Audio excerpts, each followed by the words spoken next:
Hello guys, तपाईँ देख्न सक्नुहुन्छ यहाँ होइन, यो गोसाइँकुण्ड हो होइन। यहाँ चाहिँ हाम्रो खास गरी जनै पूर्णिमाको बेलामा धेरै ठुलो मेला लाग्छ। यो माथिल्लो देखिने टपमा देखिने सबै यो थर्पु भन्छ त्यहाँ स्थानीय भाषामा होइन। त्यहाँ चाहिँ टेन्ट ठाकेर मान्छेहरू बसिरहेको छ, त्यो सबै मानव त्यहाँ चाहिँ आएको भक्तजनहरू बस्ने ठाउँ हो गाइज होइन। यतापट्टि यो चाहिँ हेलिकप्टरहरू ल्यान्ड गर्ने ठाउँ छ, यतापट्टि यो देखिँदैछ हेलिकप्टर देखिँदैछ होइन।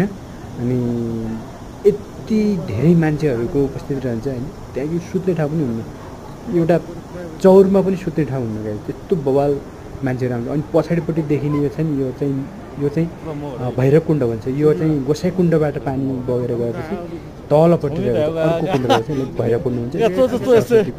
कुण्डहरू रहेका छन् गाइज होइन। अनि यतापट्टि देखिँदैछ होइन, आउँदैछ होइन, यो चाहिँ गोसाइँकुण्ड होइन। यति बवाल कुण्डहरू छन् गाइज यो रसोईमा होइन।